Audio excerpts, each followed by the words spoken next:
Alors aujourd'hui, c'est décoder le mystère du bois d'Abraham. J'ai découvert que en fait, l'histoire de l'humanité tourne autour d'un bois. Un bois. 10 bois. 10 bois. Alors si nous comprenons le mystère du bois, nous allons voir pourquoi le bois a été, est et sera leçon par lequel, autour duquel l'histoire de l'humanité sera dessinée, tracée et même expliquée. Pourquoi? C'est autour d'un bois que ça s'est manifesté. Pourquoi? Parce que j'ai compris qu'en fait, le début du déclin de l'histoire de l'homme a commencé autour d'un bois. Donc Dieu a dit, dans le principe du parallélisme des femmes, c'est par là où ça commence que ça doit finir. Si c'est par un bois que le mal, le péché est entré dans l'humanité, c'est aussi par un autre bois que le péché sera aussi chassé de l'humanité et que la vie sera communiquée à l'humanité. Donc c'est bois contre bois. Je vous montre très bien.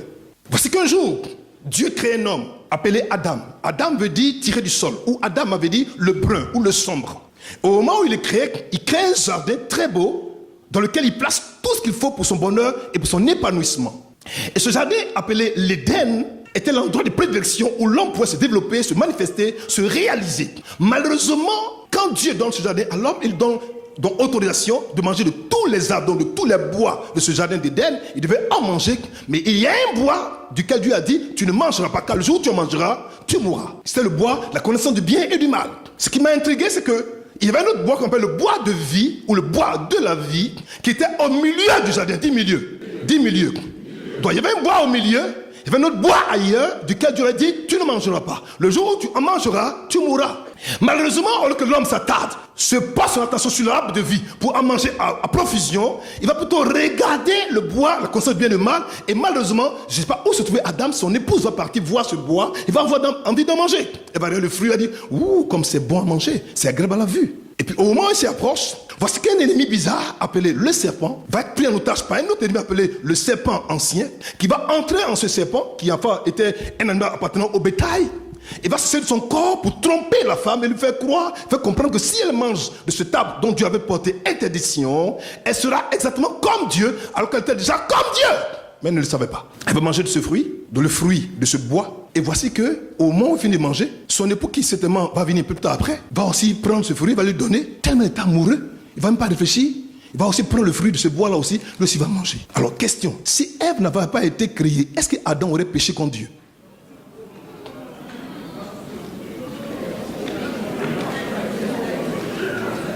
Je n'ai rien dit encore.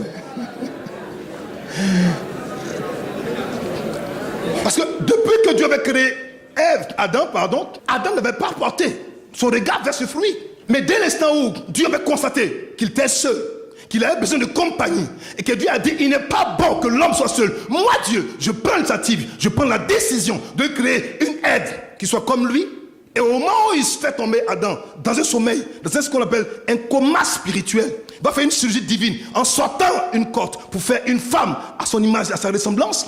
Il va apporter vers Adam, tellement il est heureux, lui-même Adam qui se réveille, lui donne un nom, il l'appelle quoi? Femme, ça veut dire la douce. Femme veut dire douce. Lorsque tu es dur, tu n'es pas encore devenue une femme. Oui, je suis sérieux. Vous savez que je suis très particulier sur les thèmes. Femme veut dire douce. Donc si tu es une femme, que tu es rigueuse, tu parles difficilement, c'est pour ça que tu as du mal à voir un homme. C'est-à-dire, rediriger comme que tu es comme ton nom. Sois douce. Si tu es douce, un homme doux va venir vers toi. C'est une parenthèse. Au moment où justement, elle prend le fruit, elle donne son homme, il prend aussi, il en mange. Et quand lui, il en mange, la Bible dit que les deux découvrent au même instant qu'ils sont nus. Question. L'arbre en question, dont le fruit permet d'avoir la connaissance, était seulement l'arbre de la connaissance du bien et du mal, ou bien l'arbre de la nudité? J'ai compris, j'ai découvert qu'il y a des choses quand tu manges, ça te fortifie. Donc quand tu manges, ça t'affaiblit. Mais ce arbre en question, ce arbre qui était réputé être l'arbre de la connaissance du bien et du mal, a une coïncidence, a eu pour effet d'ôter le vêtement de gloire que Adam et Ève portaient. Qui faisait que quand Dieu venait dans le jardin, il pouvait facilement, aisément, sans crainte de mourir, s'approcher de lui et parler avec lui. Quel arbre ça pouvait être? Pourquoi ce arbre-là avait cette interdiction précise? Mes enfants, quand Dieu dit ne fais pas, il ne faut pas faire. Dieu ne se trompe jamais quand il parle. Donc voici planté, je peux dire, la problématique ou l'enjeu de toute l'histoire de l'humanité. C'est par le fruit d'un arbre que le péché est entré. Donc Dieu se réservait de trouver aussi un autre moyen pour que par le fruit d'un autre arbre aussi, le péché puisse sortir. C'est arbre contre arbre. C'est bois contre bois. Et ce matin, je vais te révéler ce bois qui a été révélé en Éden comme une ombre, va te manifester maintenant en Jérusalem comme étant quoi? Un symbole de liberté et de délivrance. Suivez-moi très bien. Genèse 22, verset 1 à 18. Après ces choses, Dieu mit Abraham à l'épreuve et lui dit, Abraham. Et il répondit, me voici. Dis me voici. Dis me voici. Vas-y. Dieu dit, prends ton fils, 1, ton unique, 2, celui que tu aimes, 3, Isaac. 4. Regardez, il précise ici. Prends ton fils, ton unique, celui que tu aimes, Isaac. Il précise pour ne pas qu'il y ait erreur sur la personne. Dieu veut ce que tu as de plus précieux.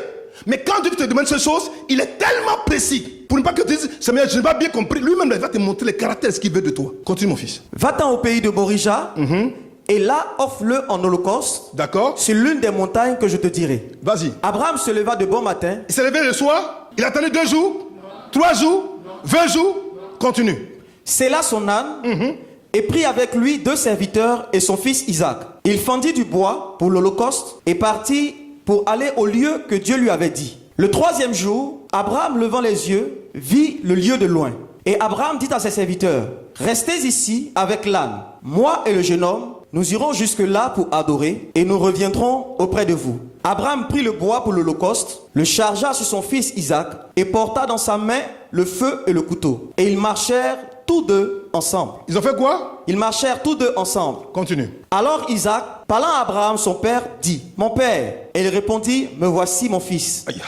Isaac reprit, voici le feu et le bois. Mais où est l'agneau pour l'holocauste? Mais quoi? Où est l'agneau pour l'holocauste? Mais quoi? Où est l'agneau pour l'holocauste? Retenez bien cette question. Continue. Abraham répondit, mon fils, Dieu se pourvoira lui-même. Il fera quoi? Il se pourvoira lui-même. Continue. De l'agneau pour l'holocauste. Et ils marchèrent tous deux ensemble. Lorsqu'il fut arrivé au lieu que Dieu lui avait dit, Abraham y leva un autel et rangea le bois. Il fera quoi? Il rangea le bois. Continue. Il lia son fils Isaac et le mit sur l'autel par-dessus le bois. Ah, il a mis où? Par-dessus le bois. Il a mis où? Par-dessus le bois. Continue, mon fils. Puis Abraham étendit la main et prit le couteau pour égorger son fils. Alors l'ange de l'Éternel l'appela des cieux et dit, Abraham, Abraham. Il a appelé combien de fois? Et il répondit, me voici. L'ange dit, n'avance pas ta main sur l'enfant et ne lui fais rien, car je sais maintenant que tu crains Dieu. Ah, continue. Et que tu ne m'as pas refusé ton fils, ton unique. Aïe, aïe, aïe, aïe. Continue. Abraham leva les yeux et vit derrière lui un bélier retenu dans un buisson par les cornes. Et Abraham alla prendre le bélier et l'offrit en holocauste à la place de son fils. À la place de qui? De son fils. À la place de qui? De son fils. Continue. Abraham donna à ce lieu le nom de Jéhovah-Jireh. Ya. C'est pourquoi l'on dit aujourd'hui, à la montagne de l'Éternel. À la montagne de qui? De l'Éternel. À la montagne de qui? De l'Éternel. Il sera quoi? Pourvu. Continue. L'ange de l'Éternel appela une seconde fois Abraham des cieux et dit, je le jure par moi-même, parole de l'Éternel, parce que tu as fait cela et que tu n'as pas refusé ton fils, ton unique, je te bénirai et je multiplierai ta postérité comme les étoiles du ciel et comme le sable qui est sur le bord de la mer. Et ta postérité possédera la porte de ses ennemis. Toutes les nations de la terre seront bénies en ta postérité. Wow. Parce que tu as obéi à ma voix. Est-ce qu'on peut acclamer le Seigneur pour cette parole? Waouh, waouh. Est-ce qu'on peut acclamer le Seigneur? Veuillez vous asseoir. Le texte est beau, hein? Mais toute l'histoire de l'humanité se trouve dans ce texte. Toute l'histoire de l'humanité, toute l'histoire se trouve dans ce texte. Je vais le développer et je vais l'expliquer. Toute l'histoire de l'humanité se trouve en Genèse 22. Regardez. Que veut dire Abraham? Père de la multitude. Mais que veut dire Abraham? Père élevé. Alors si je dois décoder le mystère du bois d'Abraham et que je veux vous montrer que Abraham et Dieu le Père représentent une même réalité spirituelle et que l'Ancien Testament ou l'Ancienne Alliance est l'ombre des choses à venir et l'ombre du Nouveau Testament, ça veut dire qu'en chaque personnage se trouve dans l'Ancienne Alliance, il y a un code qu'on trouve dans la Nouvelle Alliance. Il était d'abord Père élevé, le Père élevé, ensuite il est devenu quoi? Le Père de la multitude. Donc d'abord, il est forcément quoi? Un Père. Donc que Dieu est appelé quoi? Le Père. Ça dit quoi? La source. Verset 1. Après ces choses, on dit Dieu mit Abraham à l'épreuve et lui dit Abraham. Il répondit Seigneur, me voici. Quand Dieu t'appelle, il faut toujours répondre. Dieu dit prends ton fils, ton unique, celui que tu aimes, Isaac. 4 conditions. Prends ton fils, celui que tu aimes. Ça présuppose que tu peux avoir 2 enfants que tu n'aimes pas. Mais celui que tu aimes, c'est celui qui ton cœur est posé. Là où ton être est focalisé, là où tout ce que tu as foncièrement déjà est posé. Prends celui que tu aimes là. Et puis il précise, il dit, il donne son nom Isaac. Mais Isaac veut dire le rire. Celui qui fait rire, là, prends-le. Donc, si tu prends une chose que tu donnes à Dieu, que ça ne coupe pas ton sourire ou ton rire, c'est que ce n'est pas une offrande que tu as donnée à Dieu. Je reprends. Si tu donnes une chose à Dieu, tu fais une offrande à Dieu, tu fais un sacrifice à Dieu, et que ton rire n'est pas arraché, n'est pas enlevé, n'est pas volé, en fait, tu n'as pas encore commencé à donner à Dieu. La seule chose que Dieu a pour que Dieu aime, que quand tu donnes à Dieu, que pour toi c'est sacrificiel, que ton cœur est touché, en fait, au moment où tu donnes, Dieu lui rit, mais toi tu dois t'en pleurer. Sinon, ce n'est pas encore une offrande que tu donnes à Dieu. Il dit, va au pays de Morija. Morija, on a fait croire que c'était un lieu. Non, Morija est une contrée, est une région montagneuse. Il dit, et là, offre-le en holocauste. On n'a pas compris le mot holocauste. Je vais expliquer ce que ça veut dire holocauste aujourd'hui, vous allez comprendre. L'holocauste a 5 caractères. Et c'est quand j'ai lu le mot holocauste, j'ai eu peur. J'ai dit, mais ça fait peur cette affaire. Premièrement, l'offrande de l'holocauste doit être un animal mâle sans défaut. Dis amen. Amen. Ensuite, l'animal doit être offert volontairement par son propriétaire. C'est que l'animal que tu prends, il est mâle et sans défaut. Toi-même, propriétaire, tu dois prendre ça, aller l'offrir toi-même. Suis-moi bien. Troisièmement, il doit être tué et son sang doit être versé. On doit tuer l'animal, toi, tu dois verser tout son sang. Troisième caractère, continue. Ensuite, tu dois le couper en morceaux. Quand tu finis de verser son sang, tu dois prendre l'animal là, tu le coupes en morceaux. Continue.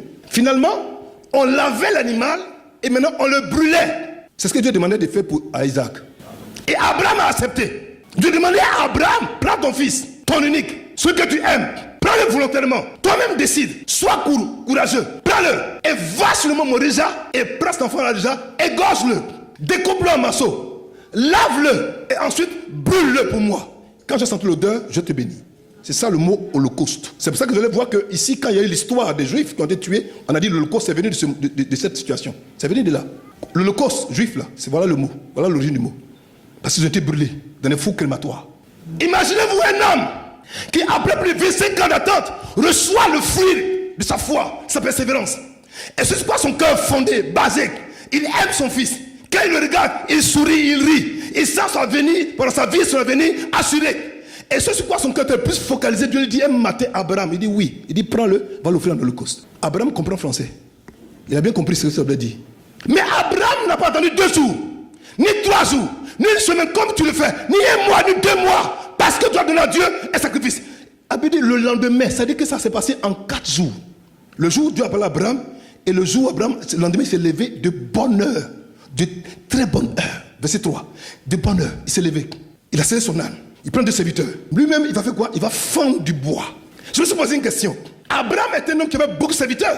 Il avait de nombreux serviteurs. Pourquoi Abraham, le monsieur qui a dépassé plus de 120 ans, va lui-même prendre le bois et le casser lui-même? Pourquoi? Il n'a pas dit à serviteur, mon casse mon bois, je fais un sacrifice.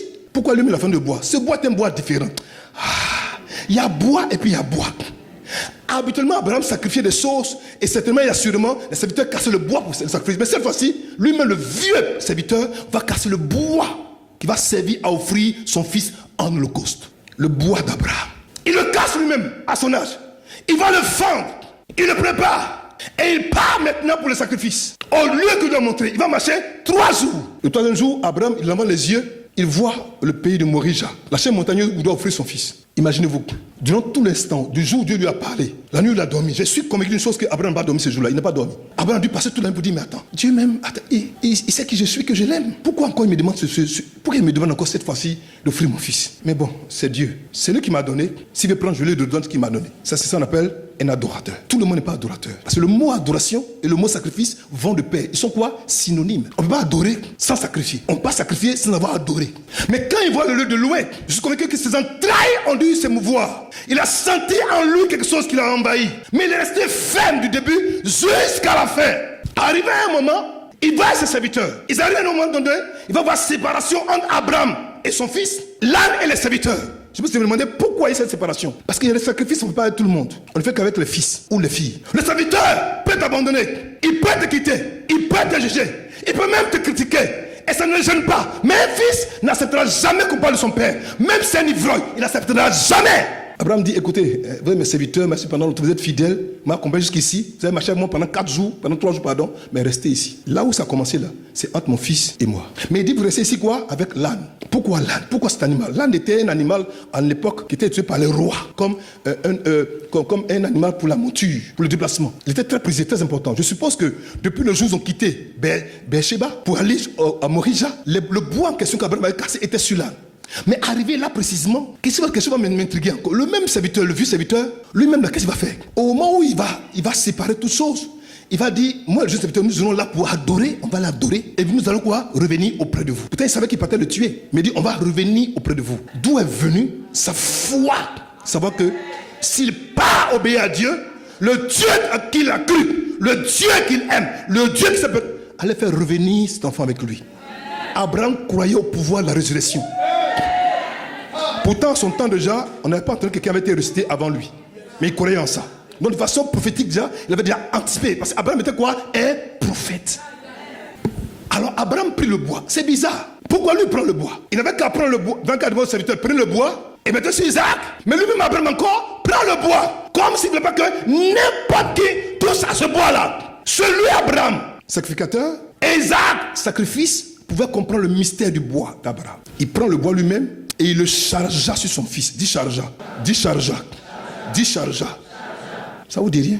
Il le chargea son fils. Le père Abraham prend le bois, le charge Isaac son rire. Celui qui est venu pour donner le rire à la famille, il prend le bois en question, qui devait se charger, ce bois, de le brûler, il le met sur le fils. Il dit, porte ton bois. Ce bois est un bois spécial. Ce bois est particulier, car c'est le père Abraham lui-même qui l'a fendu, qui l'a chargé, qui l'a enlevé de l'âne et qui l'a posé son propre fils. Et Isaac a porté le bois en question jusqu'au jour, jusqu'au lieu où il devait sacrifier. Et pourtant, dans sa main, le feu et le couteau. Toi, tu prends le bois, je prends le feu et le couteau. Dans la symbolique chrétienne, Dieu est celui qui offre pour sauver. Le Père est celui qui donne pour sauver. Il dit, ma vie, personne ne peut la prendre. J'ai le pouvoir de la donner, j'ai le pouvoir de la reprendre. Jean chapitre 3, verset 16, Dieu a tellement aimé Jean-Philippe Boussou qu'il a donné Jésus-Christ de Nazareth pour le sauver. Donc, celui qui a le pouvoir du jugement sur le péché, représenté par le feu, parce que le feu représente le jugement dans le monde spirituel, c'est Dieu. Le couteau représente le pouvoir de décision, d'ôter la vie et de reprendre la vie. Par le couteau, on peut sauver, par le couteau, on peut tuer. Donner et reprendre. Donc c'est pour ça qu'Abraham, le père, il prend le feu et le couteau. Mais Isaac prend quoi? Le bois. Chacun a sa mission. Le père prend le feu et le couteau, le fils prend le bois et tous deux vont marcher ensemble pour aller jusqu'au lieu de l'Holocauste. Mes enfants, si tu as atteint la dimension de fille et de fils, ce qui touche le cœur de ton père, tu dois être prêt à aller jusqu'au bout avec ton père. Sinon, tu n'es pas encore devenu un fils et une fille.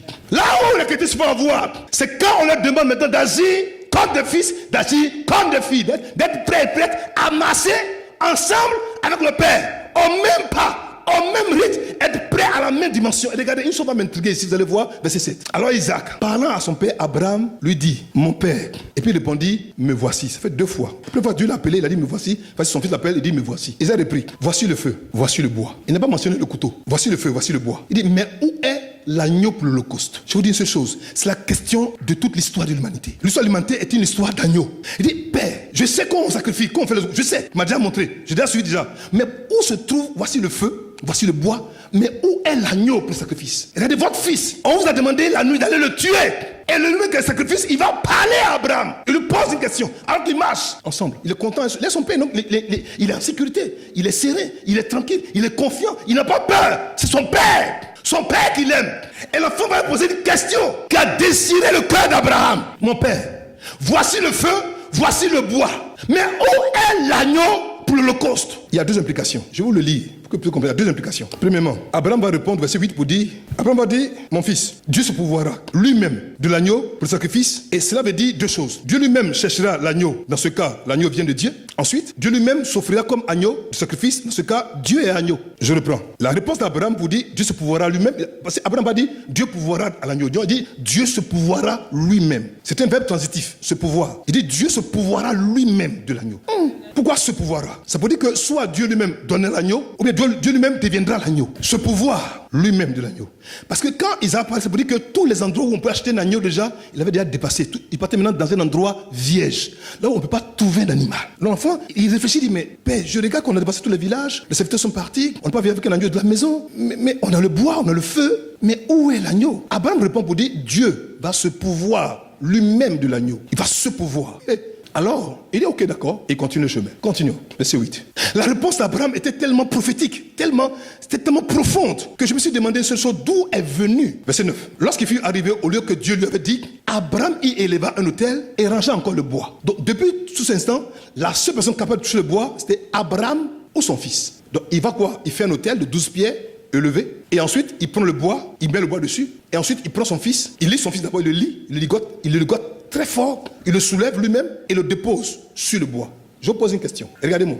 Les grands docteurs de la loi ont démontré que Isaac avait 21 ans au moins. C'était pas un enfant. Et un enfant de 21 ans, il est au moins en forme. Et Abraham l'a lié, il n'a pas parlé. C'est-à-dire au moment où, justement, Abraham a dû ce pouvoir-là déjà, et qu'on dit en seconde fois quoi, qu'ils marchaient tous les deux ensemble. Je crois que Isaac avait commencé à comprendre que quelque chose allait se passer. Parce que la première fois on dit, ils marchaient ensemble. En ce moment-là, ils n'ont pas encore été séparés des serviteurs. Mais quand ils ont, après ça qu'il a posé la question, que son père a répondu, ils ont dit, ils marchaient encore ensemble, c'est parce que son fils avait compris que quelque chose n'allait pas. Parce que le discours de son père était un discours particulier. La Bible rapporte seulement que ce discours où ils ont échangé cette phrase. Les autres discours qu'ils ont certainement dû avoir pendant cette longue marche, la Bible n'en parle pas. Pour dire seulement que ce qui était important pour Dieu, c'est ce discours-là. Mon père, où est l'agneau? Dieu se pourvoira. Donc au moment où ils arrivent à l'endroit précis, il lit l'enfant, il lit ses bras, il lit ses pieds, et l'enfant ne parle pas. Il lit ses bras, il lit ses pieds, l'enfant ne parle pas. Tu dis bien, il lit ses bras, et il lit ses pieds, l'enfant ne parle pas. Il lit ses bras, il lit ses pieds, l'enfant ne parle pas. Comme à Gethsémane, Père, s'il est possible, Père, cette coupe, il faut la retirer, mais non pas ma volonté, mais toi, ta volonté. Il lit ses bras, symbole de son activité, de sa force, de tout ce qu'il est, et il ne dit rien. Il lit ses pieds, l'enfant ne dit rien, il ne dit pas un mot. Et ce qui est intriguant, Abraham le soulève. Je vous pose une question, d'où est venue cette force pour soulever ce garçon? Le pouvoir du sacrifice, la force du sacrifice.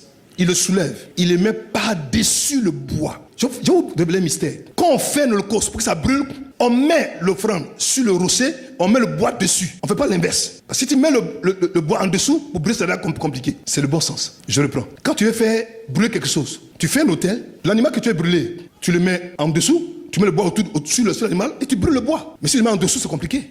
Mais comme ce bois et un autre bois doivent être en conformité, et que le bois ne doit pas être en dessous, mais le bois doit être dessus, ici, dans ce mystère de Genèse 22, Dieu précise pour dire qu'il le met sur l'autel, par-dessus le bois. Le bois est sur l'autel, et nous on le met au-dessus du bois. Que là, habituellement, on prend le bois, on le mettait sur l'offrande. Parce que plus tard après, ce qui était une ombre du mystère de l'autre bois, nous aussi on le mettait aussi au-dessus de notre bois, et on le tuera. Donc Abraham ici fait office du Père éternel, du Père élevé, du Père de la multitude, qui plus tard sera Dieu le Père, qui va offrir un autre holocauste en contrepartie. Le bois d'Abraham n'était qu'une préfiguration, qu'une ombre d'un vrai bois, qui plus tard va servir à faire sortir le péché de l'humanité et à faire entrer la vie éternelle. Puis Abraham étendit la main et prit le couteau. Je vous pose une question. Le couteau qu'Abraham avait, il le portait sur lui. Mais pourquoi on dit d'abord il tendit la main avant de dire il prend le couteau? Pourquoi on dit d'abord qu'Abraham tendit la main et prit le couteau? Le couteau il le portait avec lui. Pourquoi on dit il tendit la main d'abord avant de dire il prit le couteau? Pour égorger son fils. On a d'abord il prit le couteau et tendit la main. Chrétien, pour égorger son fils. Pour égorger son fils. Il prend et tend la main. Le premier tendit la main, c'était l'adoration. Seigneur. Seigneur.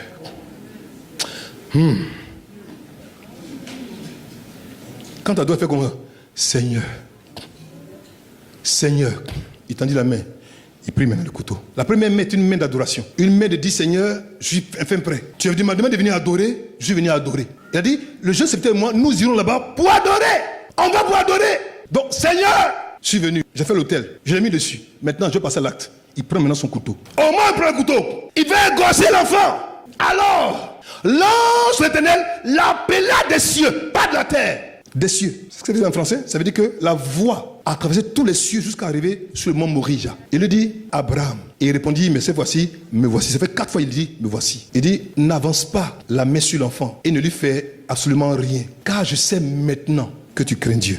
Je vous pose une question. Dieu sait tout, non? Pourquoi il dit, car je sais maintenant que tu crains Dieu? Ça veut dire qu'il ne savait pas avant qu'il craignait Dieu? Mais pourquoi il le dit? Il le dit à cause de toi. Ça a été écrit pour que toi tu comprennes qu'à la limite, Dieu sait de quoi tu es fait. Mais Dieu voulait voir. Tu dis, j'aime Dieu.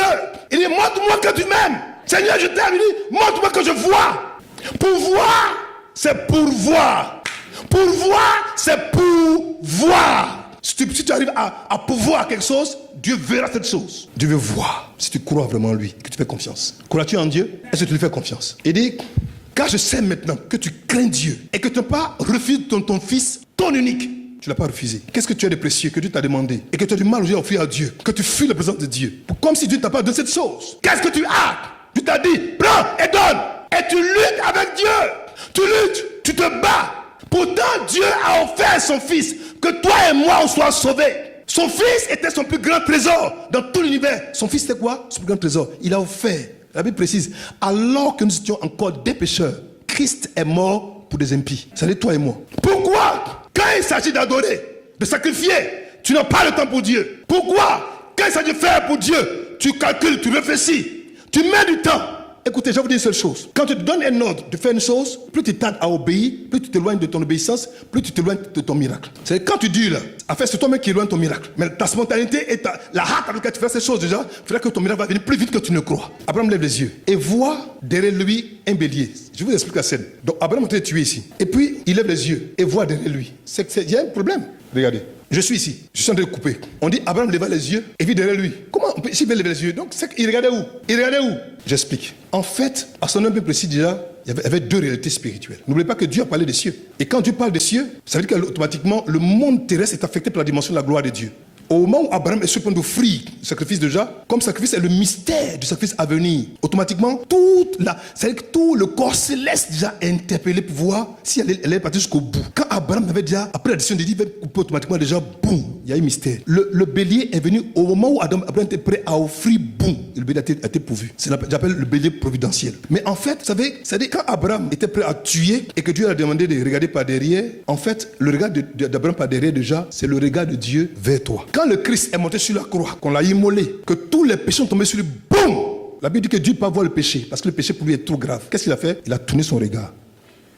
En fait, quand Dieu a tourné son regard, Dieu a tourné son regard de Christ, pécheur, à cause de nos péchés, il a posé ses regards vers toi, qui avait pris la sainteté de Christ. Donc, en fait, le taureau, le bélier pourvu, ce bélier providentiel, en fait, a été donné pour que le regard de Dieu puisse changer de Christ à toi.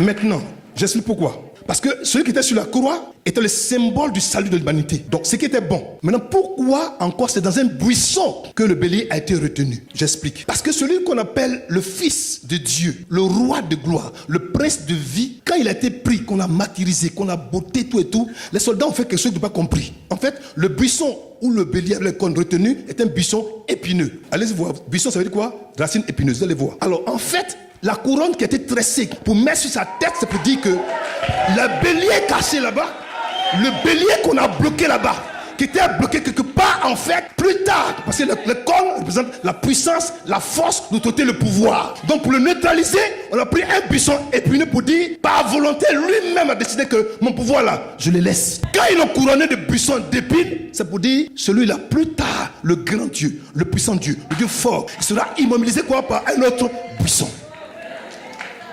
Chacune des choses manifestées est un symbole. C'est dans un buisson que Dieu a parlé qui? À Moïse. C'est pas un buisson que le fils de Agar, Ismaël, a été préservé. Suis-moi bien. C'est pas un autre buisson encore que le roi de gloire va être encore immobilisé. Mais il y a quoi dans ce buisson? Je viens. Pour que l'arbre soit arbre, il faut d'abord qu'il soit d'abord comme un petit buisson. Et comme ça va prendre des siècles plus tard après, le jour où ce monsieur va accepter de répondre auprès de Dieu, la question posée par Isaac va pas être répondue par Abraham, sera répondu par Jean le Baptiseur. Un jour, Jean baptisait dans le Jourdain. La question éternelle que Isaac a posée depuis des siècles.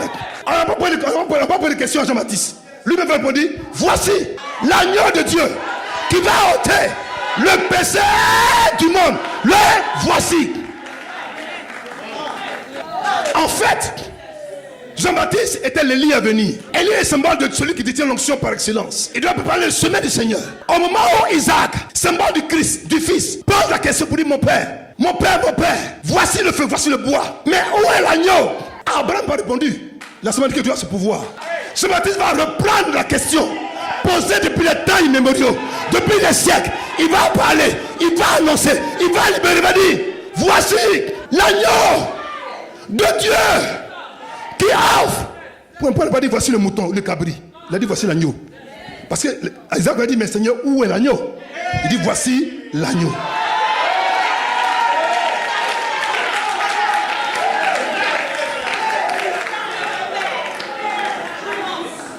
Un bélier est un agneau qui est devenu quoi? Adulte. C'est pour ça que quand il est né, on a entendu qu'il ait d'abord 33 ans pour dire qu'il va devenir adulte pour penser au bélier qui a été retenu dans le buisson là-bas. Mes enfants, je vous dis une chose. Le Dieu qu'on sait, ce Dieu mystérieux, le code du bois d'Abraham, le bois d'Abraham a révélé un agneau bélier qui est plutôt l'agneau de Dieu qui plus tard sera révélé sur la croix de Golgotha.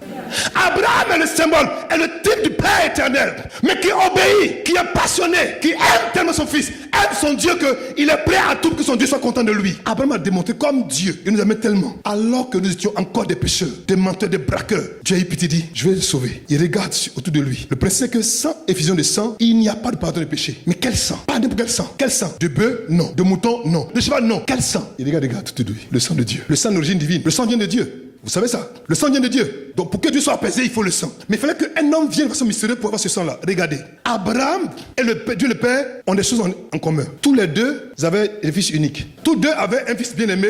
Et chacun de ces deux fils bien-aimés sont nés de façon miraculeuse. Abraham est né après que sa maman a eu 90 ans. Pardon, Isaac est né quand sa maman a eu 90 ans. D'Abraham qui avait 100 ans. Jésus qui est né sans le concours d'un noble. De façon, par la puissance de Saint-Esprit. Donc les deux avec un fils quoi? Identique. Qui sont nés, qui étaient des fils bien-aimés. Qui sont nés de façon miraculeuse. Continue. Tous deux avaient un fils obéissant. Et les deux fils acceptaient d'être offerts en sacrifice. De même qu'Isaac accepte de se faire au sacrifice, Christ aussi acceptait aussi d'aller mourir pour son père. Je suis en train de décoder. Troisièmement, les deux pères, Abraham et Dieu le Père, ont offert volontairement leur fils sur le même lieu, qui était le mont Moria. Les deux récupéraient leur fils avec une immense joie. Un, par la providence du bélier pourvu, de façon miraculeuse. L'autre, par le pouvoir de la résurrection, il est revenu à la vie.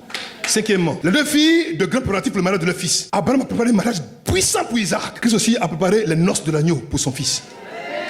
On va les manger là-bas dangereusement. Continue. Abraham veut dire père la multitude et Dieu aussi est le père. Les deux sont les pères. Père et père. Pourquoi Abraham s'appelait père? Continue.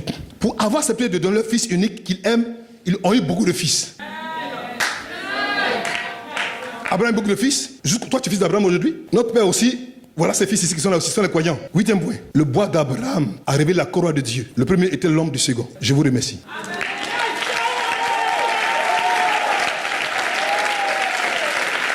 Le bois d'Abraham a révélé la couronne de Dieu. Le premier était l'ombre du second.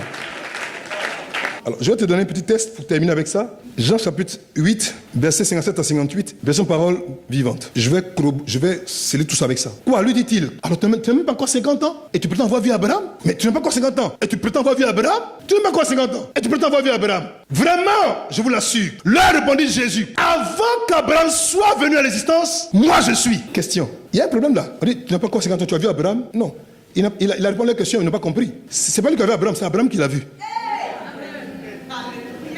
Ouvre ton esprit, écoute-moi, je t'envoie dans la profondeur. Ils ont dit, attends, tu n'as pas encore 50 ans, tu as vu Abraham, ça veut dire, tu es ici avec nous. Tu n'as pas encore 50 ans. Abraham, il a vécu là-bas. Tu as vu Abraham là-bas? Il dit, non, c'est Abraham qui m'a vu là-bas. Mais il l'a vu là-bas où? Au moment où Abraham s'apprêtait à couper Isaac.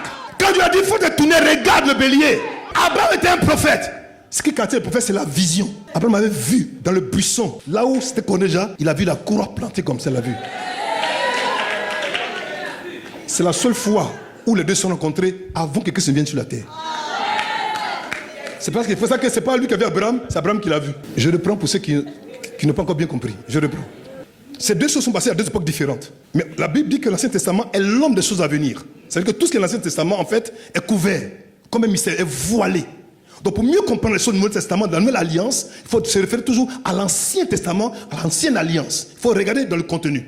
Alors, je suis venu aujourd'hui pour enlever le voile, pour comprendre que Christ est mort sur la croix, parce que quelque part, avant qu'il ne meure déjà, le scénario avait été déjà préparé. Alors, un match qui est indifféré, quand on le joue, est-ce qu'on est inquiet? Parce que ça a été déjà joué.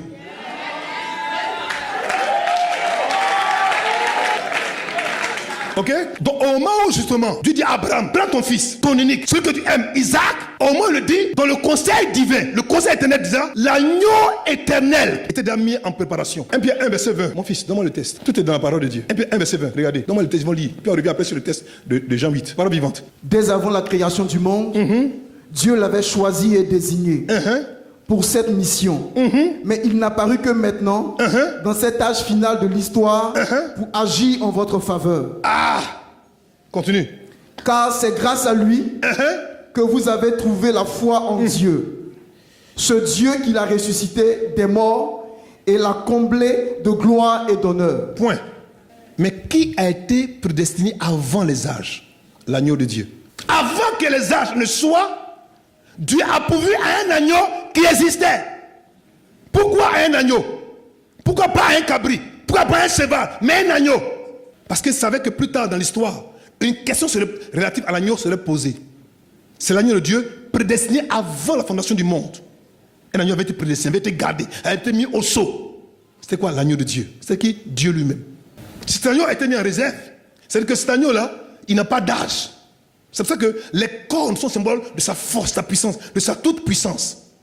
Et quand Abraham a tourné, qu'il a regardé, il a vu deux choses. D'abord, le bélier retenu, et puis la croix plantée là, il a vu. C'est pas Christ dit, Abraham, il a vu mon jour là, et puis il s'est réjoui.